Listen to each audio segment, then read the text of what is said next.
Welcome to the Open Door. Jim Hanink here with fellow panelists Mario Ramos-Reyes and waiting in the wings, Valerie Niemeyer. Today, we're going to be talking about how best to respond to people who are devalued due to intellectual or physical impairment, mental disorder, age, poverty. Our welcome guest is Jo Massarelli. She leads social valorization workshops, both in the United States and internationally. She has also evaluated dozens of human service programs for schools, hospices, prisons, and homeless shelters. Massarelli and her husband, Marc Tumeinski, are members of a voluntary community responding to the needs of the homeless in Worcester, Massachusetts. And notice, I did not say Worcester, even though I've been brought up on Worcester sauce. But not enough of the sauce. We don't want to go there. What we want to do is begin as we always do in prayer.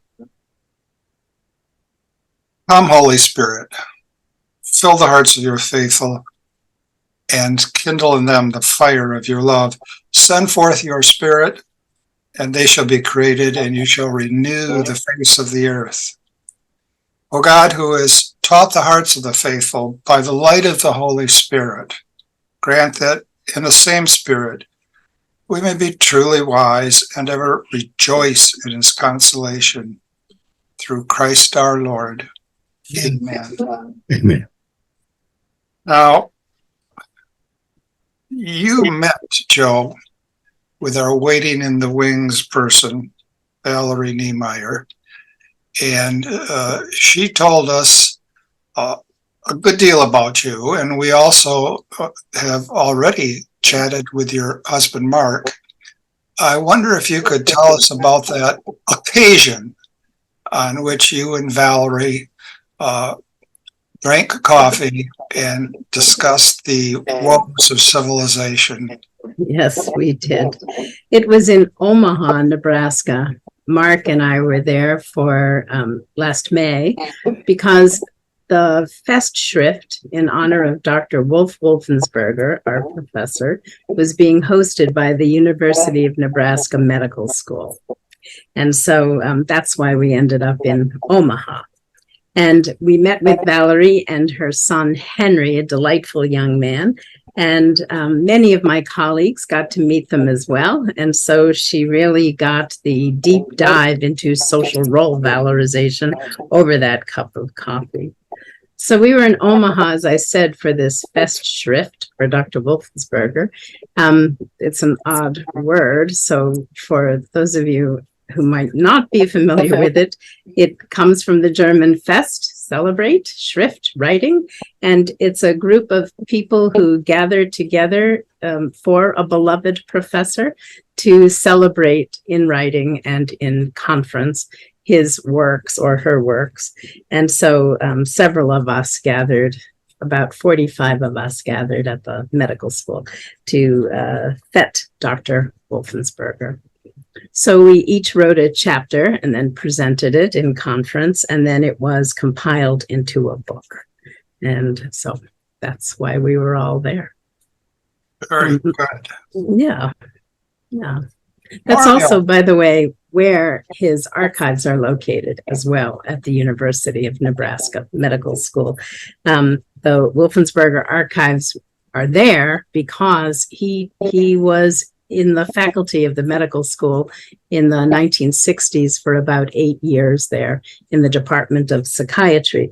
Wolfensberger was not a clinician, but he was there as a researcher on mental retardation, as it was known at the time.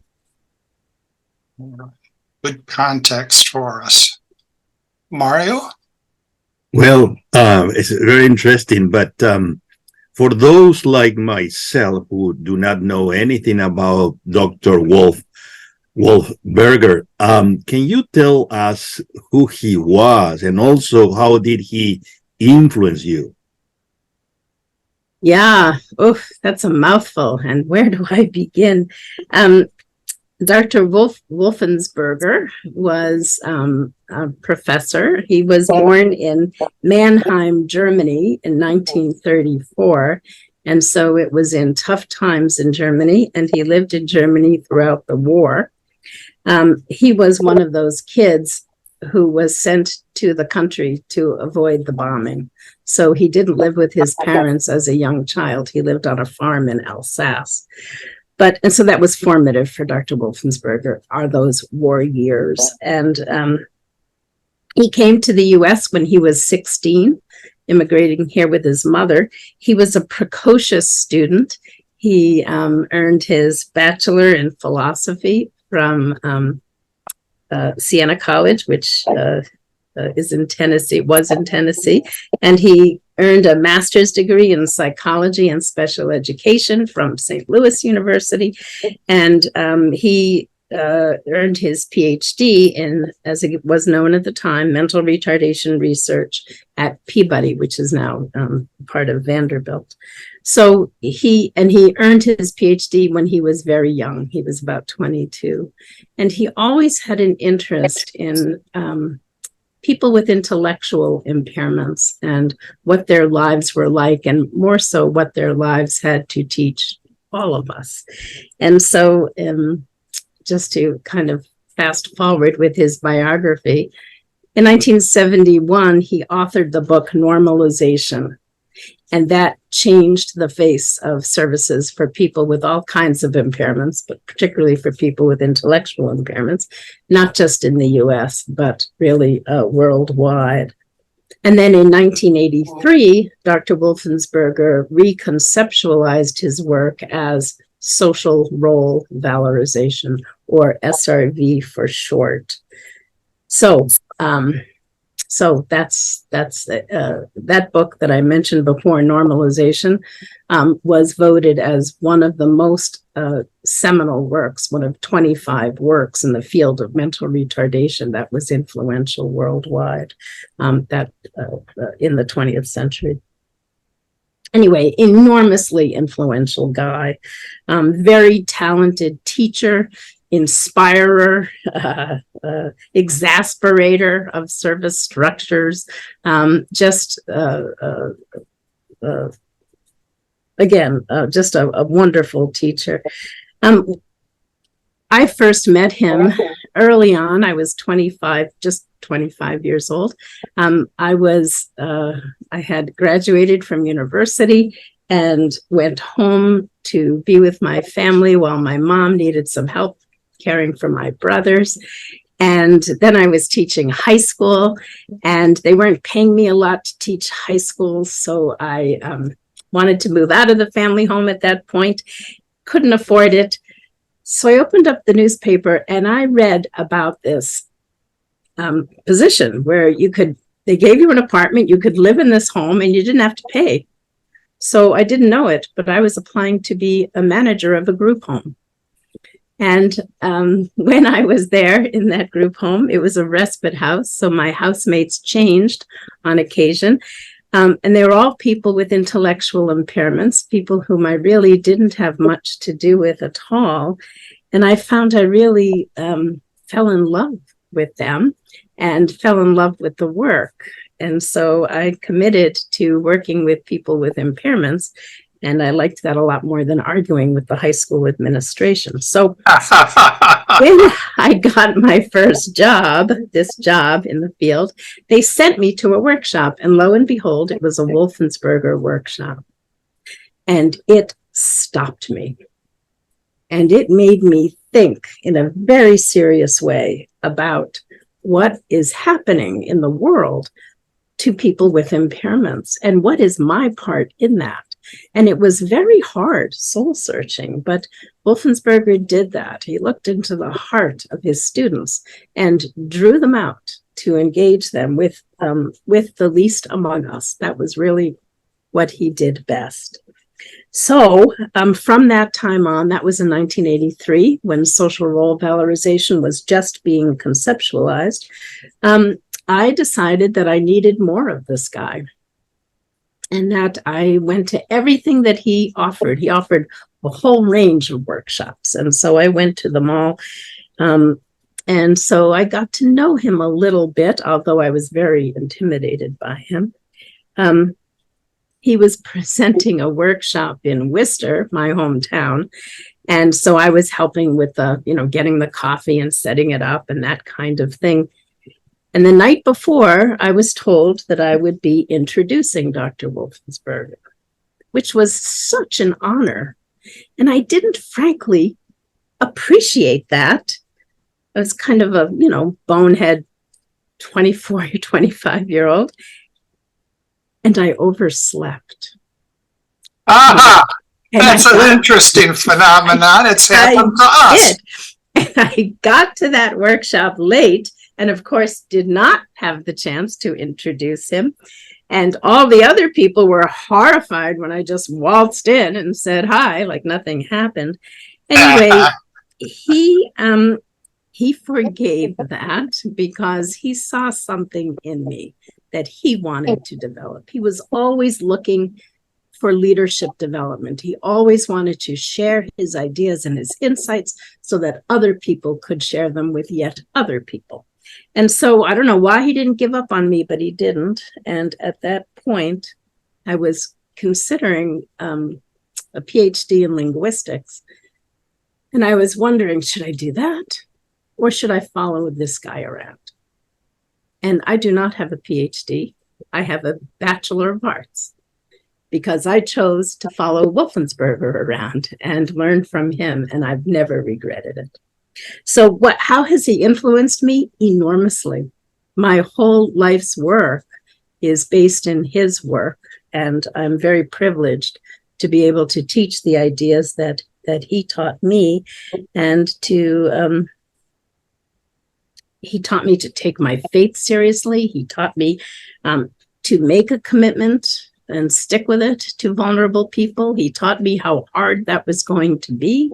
And so that's the short answer for Dr. Wolfensberger. I guess another thing I'd like to say is that he had an amazing mind. He could synthesize all kinds of information from different fields and bring it to bear to do good for people with impairments. And he could look into the heart of our culture and our society, and through the eyes of people with impairments, make predictions about what was going to be happening to them, and then build safeguards in for them. So as way back as 1976, in one of his speeches to the Society on Mental Retardation, he predicted medical euthanasia, what we see now rampant in parts of the world. And he predicted societal violence, including school violence, as well as the dissolution of the family and many other things, and what that meant for the most vulnerable, for people with impairments. So, so he was just an amazing thinker. Jo, you used a term that I don't think I'd heard before. Maybe you didn't use it. I got to check here. Did you say he could be an exasperator? I did. Yeah. He was. Well, tell us about the charism of exasperation. What he did was he said, he called things for what they were. And so the service structures that exist aren't always very helpful. And he would explain why. And people who ran those service structures, who thought they were doing good, because there they were in human services, he told them a different story. And some people were compelled to be moved by that and to think hard about it, and other people slammed the door. So That's why I call him an exasperator. He and he was also very exacting as a teacher. He was an old school professor, and he expected a lot of his students and his proteges, and there was no finessing Dr. Wolfensberger, so there was that.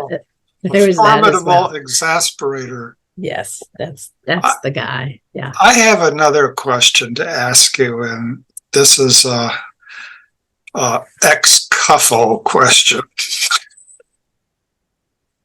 That's a technical term. Let's see. Mario and I know Valerie would love to be, and maybe she is, and she just hasn't mentioned it. We are, here's a term you might not have heard before, Maritanistas. We are friends of Jacques Maritain. Yes. Yeah. Now, one of the themes that runs through Maritain's work is connaturality. Connaturality. And it's a form of knowledge. Well, if you have connaturality, you will have, as a result, a certain form of knowledge. And the knowledge is, well, I would throw this language around, non-propositional. It's not knowledge that you could say, and so what I know is number one, number two, number three, number four.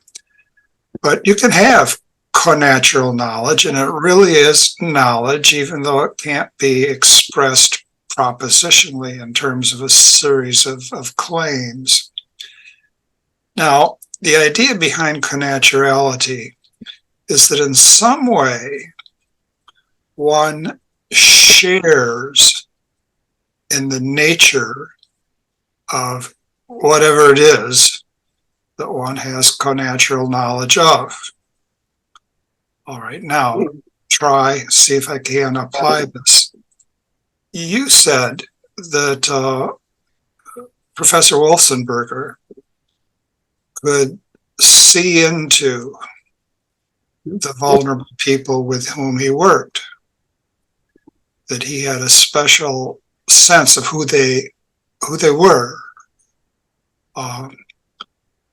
Do you suppose that there was something in him that allowed him to share in who they are, who they were? Some way he participated in their nature. And I just wonder, maybe there's something in you that helps you to share in the nature of the very many sorts of people that you serve. I guess in pop culture, we might say being in tune with someone. Being in tune with someone.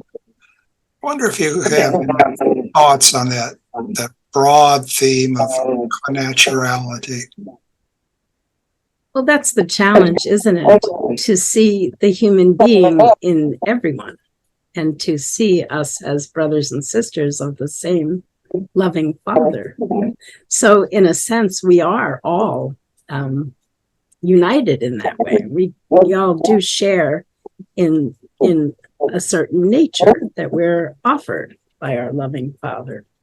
So what Dr. Wolfensberger would do is encourage us to really step into the shoes of the people that we're concerned with, really do our best to identify with them, to see them as like ourselves. And in doing that, we come to know ourselves better and more.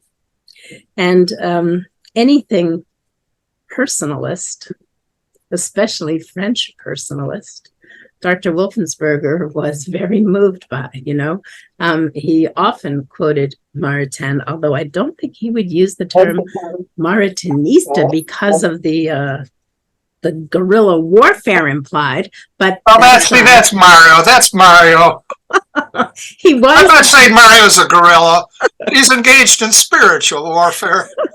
Fair enough. Wolfensberger was a peace-loving person, but I think that True. Okay, fair enough. I grant you that. But so French personalism was very much a part of Woolf's outlook, and that looking into the nature of the human being, looking into the nature, understanding the nature of anything is an important thing to do, but looking into the nature of the human being and what we all share, impairment being one of those accidents, Aristotelian accidents, as opposed to who we truly are in the eyes of God. Wolfensberger also spoke about the difference between wisdom and intelligence. Wisdom is on the spiritual plane, and intelligence speaks to natural intellectual endowment, And so if you separate those out, and as well, you can separate out foolishness from intellectual impairment. And so if you separate that out, people with intellectual impairments can nonetheless be very wise. And that made so much sense to me because I lived with people with intellectual impairments. They were my housemates, and I knew their wisdom. I just didn't have a way to think about it, And he helped, put that in my mind to understand that as the part of me being reflected back from the person with the impairment. And he also, the other side of it is, of course, you can be very intellectually gifted and be morally stupid or foolish. And that made so much sense to me, too, looking around at the world and seeing who's in power and what kind of decisions they make. So part of that looking at the nature of things was very much what he did. Does that address what you said? Just a quick follow-up, because Valerie is ready now, and hi, Valerie. She knows you, and she'll have some questions, I'm sure.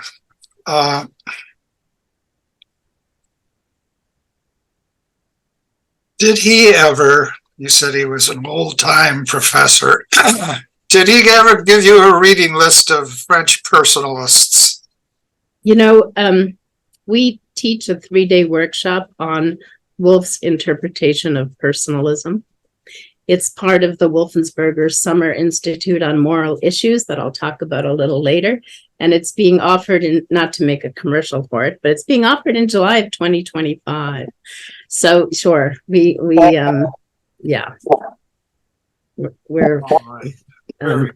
there's a reading list. There's a reading list. Yes. Maybe you could add to that reading list a new volume of Mario Ramos-Reyes called Philosophy for a Mysterious Time. All right, fair enough. All right, Valerie, we haven't said anything about your technical difficulties. We've just passed over them in silence. But Sorry, go ahead. Oh, sorry. You can hear me, right? Yes. Okay. Well, my computer just said I was in the waiting room, like from the time we started. So I tried to get out and in a couple of times, and it just gave me the impression I was in the waiting room. But maybe that wasn't the case. I don't know. There was a diagnosis, ex cuffo diagnosis on the part of Mario Ramos-Reyes. He attributed it to something he called brujeria. It could be, because that's technology. You just never know.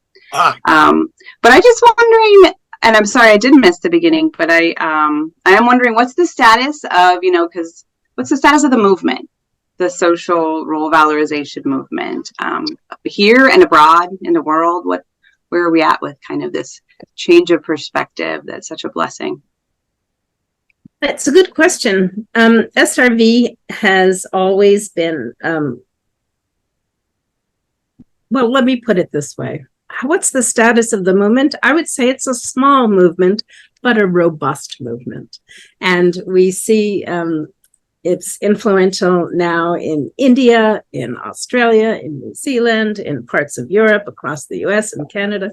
And it really travels with the SRV practitioner, the person who is equipped to teach Wolfensberger's ideas, especially SRV, and to implement them.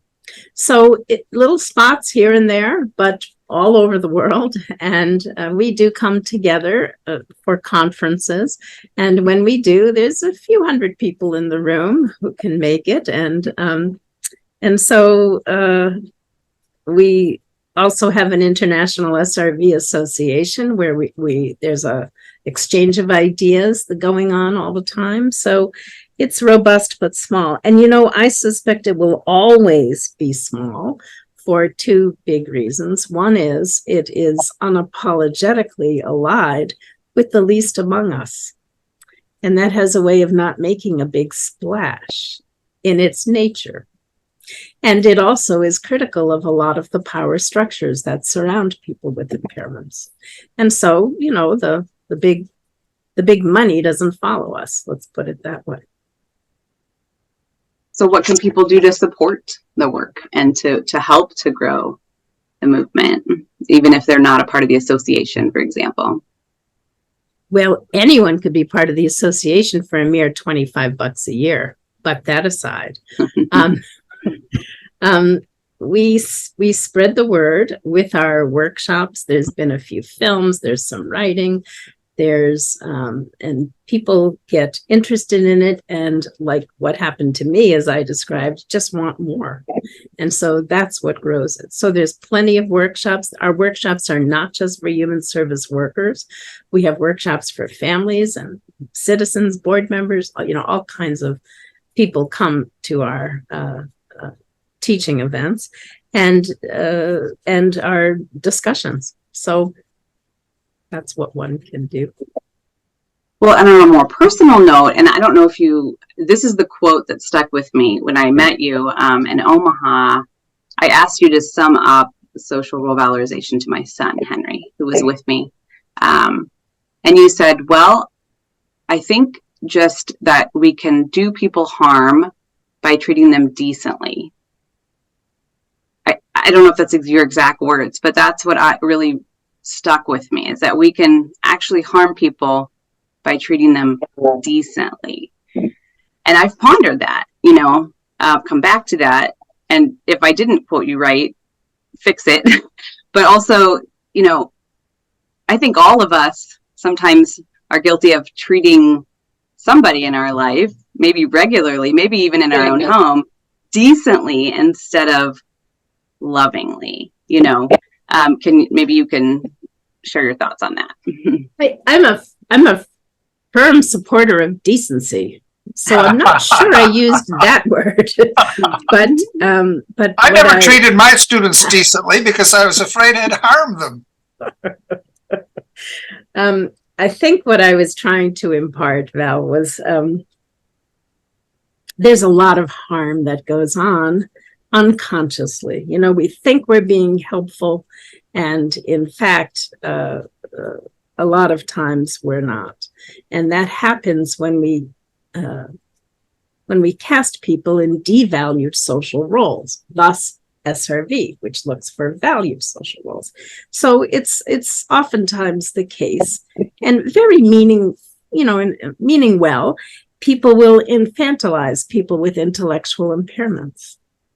And that's not going to promote growth and development and all kinds of things. It's not going to promote even respectful treatment. It'll promote a different kind of treatment. And so what SRV asks us to do, as I said, is really step into the shoes of the person, see life from their perspective, and accept the fact that we all, in essence, want the same things. Like we all want to be respected and loved and have good treatment and good places to live and make a meaningful contribution to the world and so on. And yet that's missing in the lives of so many devalued people, because what's focused on is their impairment, or what's focused on is their mental disorder or whatever it is. And then that defines the person. And when that defines the person, when their devalued characteristic is what's foremost in people's minds, then all those other good things of life that you and I just expect to have are not offered that person. So that's, and if you look at the lives of people with all kinds of impairments, what they get is inferior housing, inferior treatment, inferior work. And so we would look to address that through supporting them in valued social roles. Thank you. Just a personal example, as to when your words came to mind, my brother-in-law, who's 10 years older than me, has mental kind of developmental impairments, and he lives on his own, and he can call a lot. And sometimes it's easy to sort of be like, oh, it's him again. And I've always tried to remind myself, and I'll tell my kids, like, it's Jesus calling, so answer as if you're delighted to hear and are, in that way. And maybe that's beyond decent, but to me, the challenge was call him. Don't wait for him to call. We all want to be called. We all want to be sought out. We want people to desire to be in our presence. We want people to enjoy us. And so even something that seems pretty decent, which is accepting maybe more calls than you might feel like accepting in the midst of daily life from somebody who, who just calls and sort of rambles,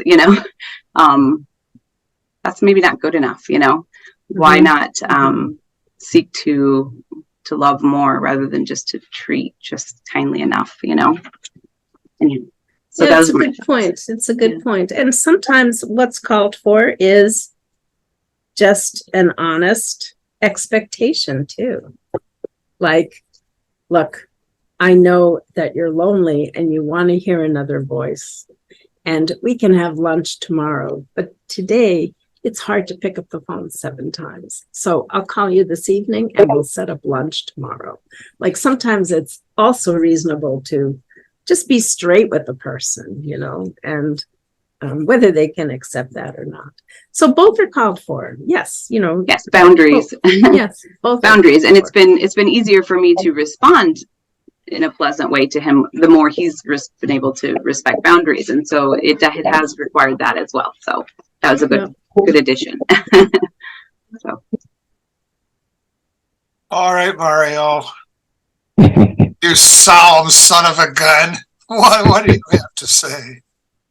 Well, I was listening carefully what you were saying regarding how we treat people with some impairment, and we need to value them and see the expectation, the desires, which are similar to ours, because generally we make some differences and we treat people not quite well. But my point is that you are outlining, if I could use this word, a program for our society. So we may say we are not treating those people in the way that they should. But my question is, are we treating one another in the same way? If you are a member of association of academics, generally we treat each other the same way. Some people are treated devalued because they are not coming from prestigious universities. Some people are, so the same thing. And so you are there as a loser. Why? Because you were not lucky to have the opportunity to go to that school, and yet you are struggling, and on the top, you are marginalized. Now, I'm not saying it's intentional, but it's unconscious. And then you have there a bunch of people who are struggling, and instead of enjoying themselves, there is a competition going on there, and that reproduces our society, which the highly value is rigid individualism. Yeah. Am I correct in my very optimistic picture? Absolutely. And, we do treat each other, and it's silly, isn't it? Like, I went to one of those prestigious universities, and my dad used to say I graduated summa cum barely. And he was right about that. That's rich. But so one of our thesis points about devaluation is that it is universal. It's built into every human being, and it's built into the way we perceive other people. We evaluate people, some positively, some negatively, some neutrally, and it's all this big.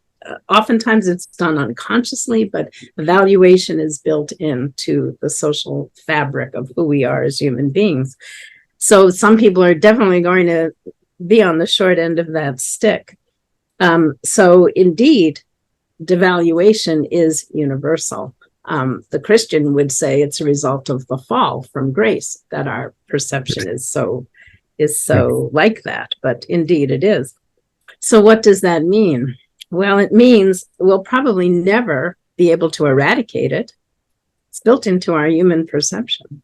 Right. But we can address it. There's a lot we can do about it. First, we have to be conscious of it, and then we have to understand how valued roles are the key, oftentimes, to decent treatment, but not they're not the be all and the end all, but they're a big step toward that. And what it means when we, what are the consequences when we devalue? So all of that is built into an SRV thesis. And part of what we teach about is unconscious dynamics, is the developmental model toward growth being so important, and, other things as well. So, but yeah, it's a universal problem, that of devaluation. I will say this, though.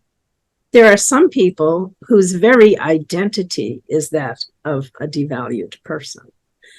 The homeless person, the person with Down syndrome, so often may be loved by others, valued within their families, but in society quite devalued. So there's some degrees of devaluation that indeed are life-defining. The college professor who doesn't get the respect of everybody is still, in the general society, a valued person, because they're a college professor. They're not valued within that context, perhaps, but they're still doing okay for themselves, versus somebody with a significant impairment who is a loser everywhere, not just in one context. We would call that identity defining devaluation. And it's hard. It is hard to,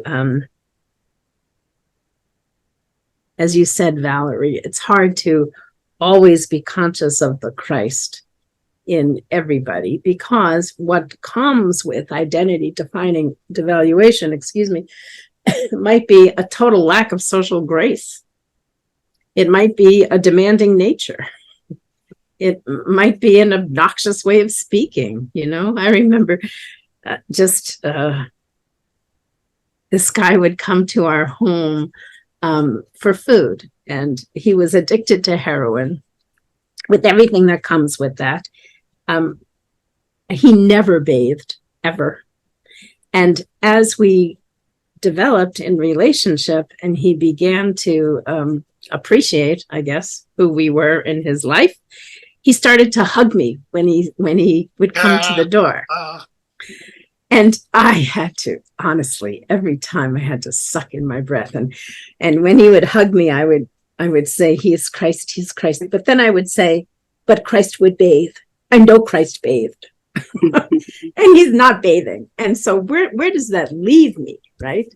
And so it's a hard thing to address devaluation, because it is built in and it comes with a lot of other issues. But I mean, what else are we for? What else is the Christian to do but try?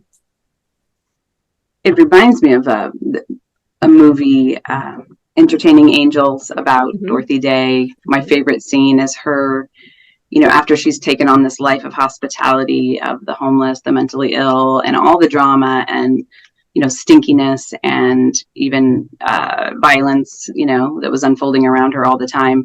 And her yelling, going into the church and praying and just like telling Jesus, like, it is hard to love these people, Yeah. And as we were approaching this interview today, I was also thinking about how hardness, and I've thought about that a lot with, with the abortion issue and things. It's like, how hard is this going to be? Or how hard is this person? How hard is this? This is too hard, and how that hardness, that suffering that it entails, that tension that it entails, tends to be directly correlated with that devaluation, right? How we devalue.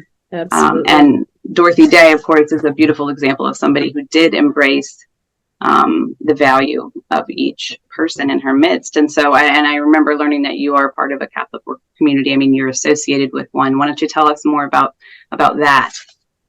Sure. I would say, though, Dorothy was very often quoting Dostoevsky in Brothers Karamazov when she would say, "Love in dreams is easy. Love, in fact, is a harsh and a dreadful thing." Mm-hmm. And it is so true, right? That when you do try your best, you confront all of your limitations and all of your weaknesses and so on. So we are part of we call ourselves extended family members of the Catholic Worker. The Catholic Worker in Worcester has had a robust presence for decades.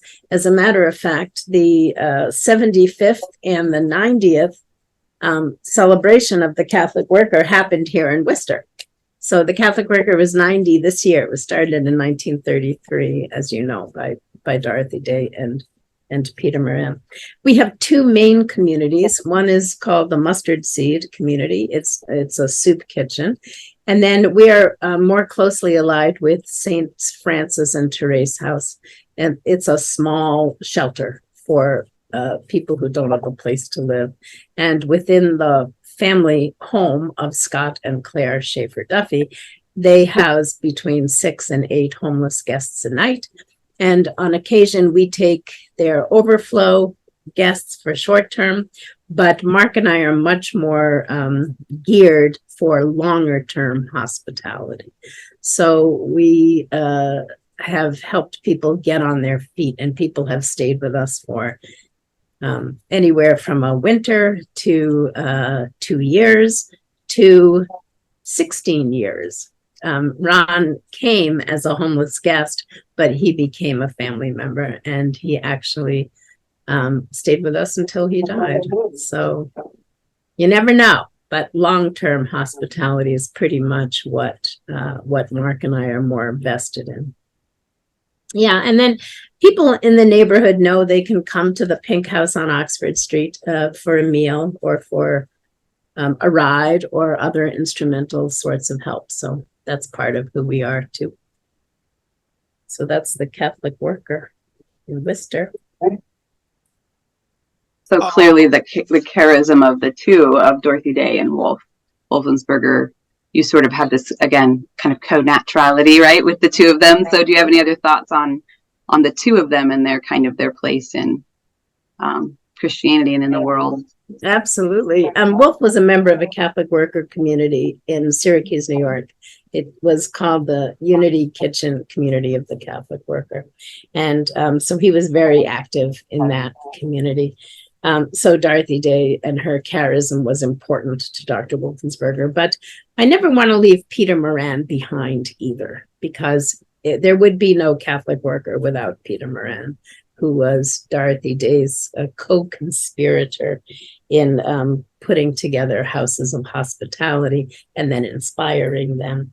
So there's a lot of similarities between Dorothy Day and Wolfensberger. Both of them quite charismatic leaders, inspirational heads of movements. They would present ideals to live by, but in a way that was tangible, that people could understand, and that they lived themselves. So they have that in common. They both also were not afraid to challenge the status quo. You know, Dorothy loved the Catholic Church, but took on the bishops. And when when the principles weren't being applied, and Wolfensberger took on the human service systems just as zealously. So they have that in common too. And they both, in a sense, earned their faith through relationship with the least among us. Dorothy was always a champion for the poor, but when she opened her home as a soup kitchen, then it just made sense given the principles and the direction of what the church was providing, you know. So she kind of entered through that door. And Wolfensberger himself, spending time with the institutionalized people on the back wards, came to understand his faith in a much more real way too. So they both kind of earned their faith through the least among us. They both had really strong personalities, certainly supportive, but very clear about their vision. There's an old saying about Dorothy Day that she believed in anarchy as long as she could be the anarch. And Wolfensberger was a bit like that too. You know, he was very much in charge, and he definitely developed people, but he had a certain way of doing it, and many people found him, I think, oppressive. I never did, but some did and left because of that, and some left the Catholic worker because of Dorothy's uncompromising principles, particularly during World War II, when she remained a pacifist. That was a deal breaker for a lot of people, and Wolf had certain things that were deal breakers too. So they have a lot in common, I would say. And another thing that Wolf had in common with Peter Moran was Peter Moran had a very sweeping view of history, and he had the ability to boil things down to cogent lessons that were easy for anyone to understand. And you probably know this, he wrote those easy essays. And so Wolf was like that too. He could take big bodies of work and kind of boil them down to make them tenable and usable for the service worker, you know, to begin to make change in people's lives. And so there was a lot in common. Wolf was always teaching, always. His Christmas parties were teaching moments, you know. And Peter Moran was like that too. He would get on the bus and talk people's ears off, and so they had that tenacity about being a teacher that was very much, you know, their idea of who they were. Wolf would say that his idea of heaven was a workshop that never ends, and that would make it hell for the participants, because he would ask that questions be held until the end. And since it never ends, there would be no end. So there would be no questions. So that kind of tenacity about being a teacher was pretty much built into both of them. So there's a lot in common. Yeah. Yeah. I have some stray and random thoughts to contribute at this time. Number one, you know this expression, an elevator pitch? Yes, of course. All right. The early Catholic workers gave literally elevator pitches. Yes. They'd get on an elevator and one of them would say, "Time is money." And another one would answer, "Yes, your dollar is your best friend." Yes. And they would go from there. You mentioned too, hugging the unhuggable. Mother Teresa had a very good expression. She would refer to those who are Christ, but distressingly disguised.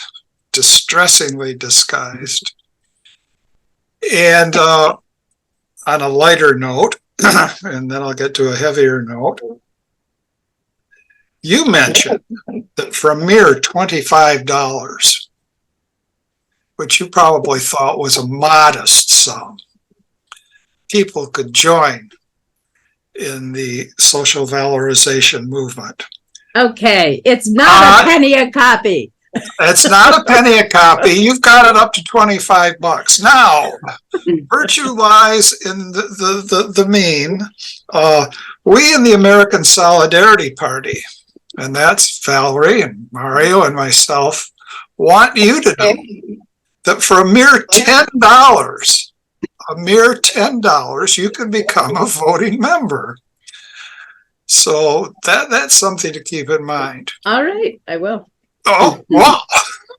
Well, the producer is going to move that little part of this discussion to the very beginning. That was your elevator pitch. Yes, he too is a card-carrying member. Now, I want to do something personal and something very impersonal. On the personal side, for many years now, my brother, who has increasing dementia, and it's very serious now, has lived with us. And the other day, he's, I have to say strange things. He said of a caretaker who's here for 8 hours, "How was Lily's day?" Which I don't think I've ever heard him say before. So I said, well, if you hadn't called her a stupid bitch while she was trying to change your diaper, she would have had a lot better day. Now, I don't know whether that was quite the right thing to say or not, but I oftentimes think it's important to say what you would say to what you hope is still at the core of a person.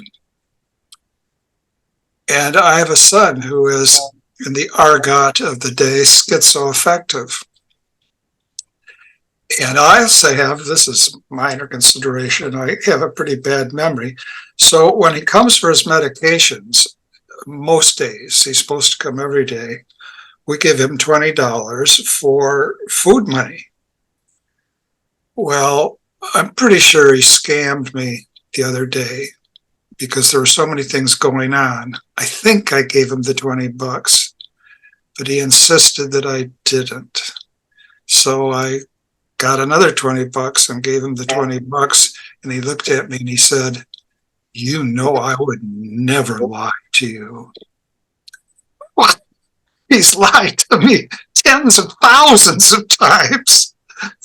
So I said to him, no, I don't know that at all. I don't know that at all. Now, going from the personal to Los Angeles, and Mario earlier on took us to a larger perspective. Breakthrough here in Los Angeles and in California. There are going to be care courts where people who are chronically homeless and mentally ill and or addicted can volunteer to participate, and in the care court the benefit for them would be that there be some focus on services for them. Now, guess who's opposed to the care court? The American Civil Liberties Union. Why are they opposed to the care court? Because it violates the autonomy of the people that it would serve. And I want to say that autonomy is 99% non-existent.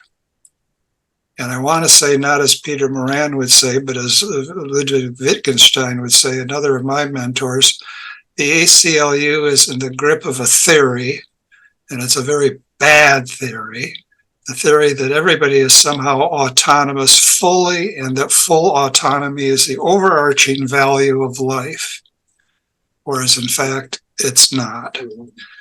So any comments on my random thoughts? Yeah, that kind of orientation toward autonomy, I think, is a enemy of many devalued people. It's certainly an enemy of people who are sick and in the medical services. And it's certainly an enemy of people whose judgment is impaired. And yet, in conversation, rights and autonomy, at least to the American ear, will trump just about everything. And that's one of the big problems of some of the prevailing values in our culture, I think. And I believe in freedom of the person, personalists, but autonomy interpreted by the ACLU or other kinds of human service agencies and organizations really amounts to license. It amounts to whatever I want to do, I get to do. And that is antithetical to an operating society. And it's also antithetical to sanity. So I think that's just folly, frankly. And I obviously have little patience for it. I've seen people neglected in the name of autonomy. I've seen them outright harmed using that rubric. And there's no place for that in loving service to the poor. There's absolutely a place for respecting the individuality of people, respecting that we each have a precious, unrepeatable, inestimable, valuable soul. But that's quite a different matter from so-called freedom of choice and that kind of thing. Thank you. Other comments, Mario, Valerie? We're about at the end. My final comment. One of the huge contribution of John Paul II that is not well remembered, perhaps, is precisely his assessment about autonomy. And he substitute with what he called theonomy. Yep.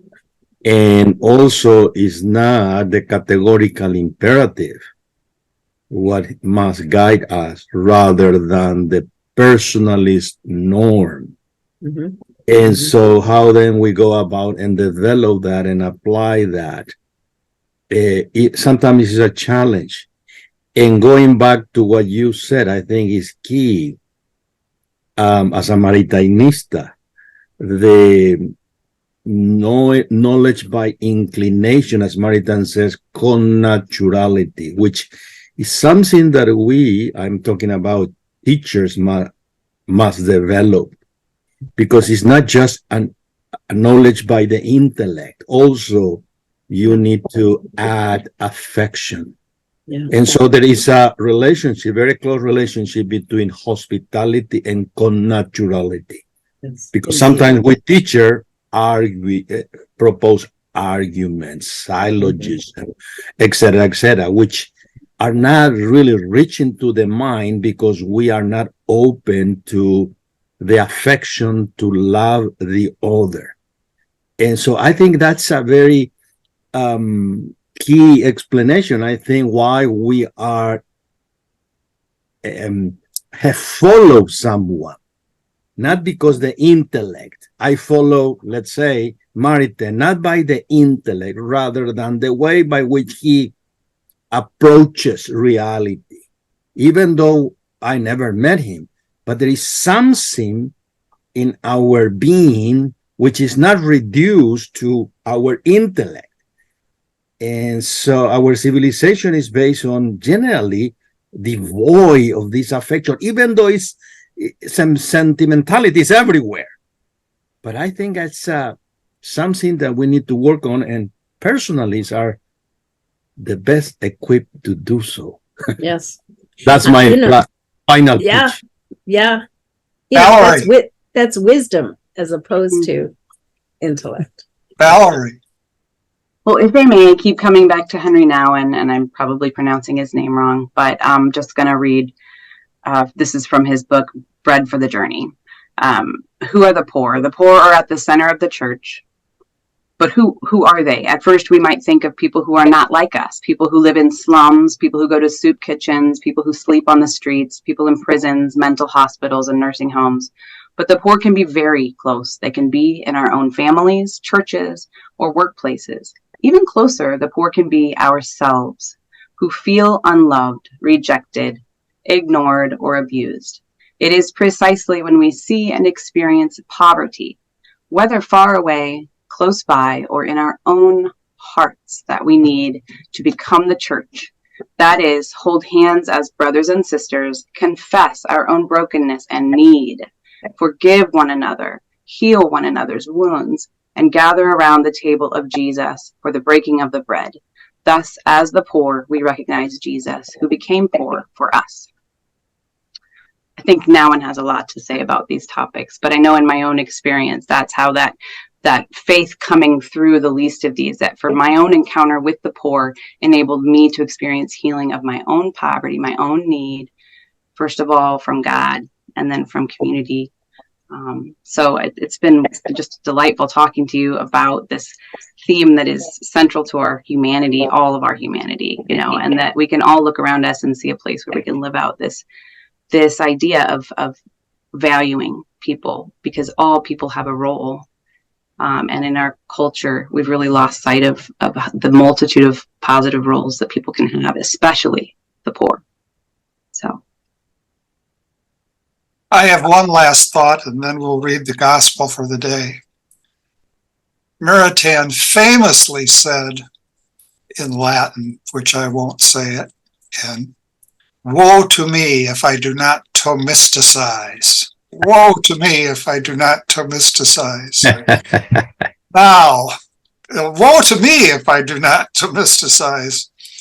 I think Jo would certainly appreciate that, and I know my fellow panelists do. There's a virtue that gets misrepresented in life today, and it's the virtue of prudence. And usually prudence is appealed to when people don't want to act. But in fact, Thomas, our common doctor, defines prudence as recta ratio in agibilius, right reason in acting. And of course, connaturality is not opposed to reason, it's a dimension of reason.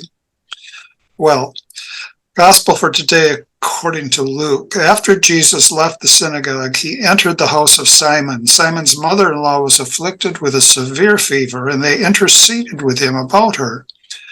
He stood over her, rebuked the fever, and it left her. She got up immediately and waited on them. At sunset, all who had people sick with various diseases brought them to him. He laid his hands on each of them and cured them, and demons also came out from many, shouting, "You are the Son of God." But he rebuked them and did not allow them to speak, because they knew that he was the Christ. At daybreak, Jesus left and went to a deserted place. The crowds went looking for him, and when they came to him, they tried to prevent him from leaving them. But he said to them, "To the other towns also I must proclaim good news of the kingdom of God, because for this purpose I have been sent." And he was preaching in the synagogues of Judea. Come, Lord Jesus, come. Thank you so much. Thank you, Jo, for joining us. It's been a delight. Thank you. Thank you very much. Pleasure. amen. Good Thank to you. see you all. Thanks again.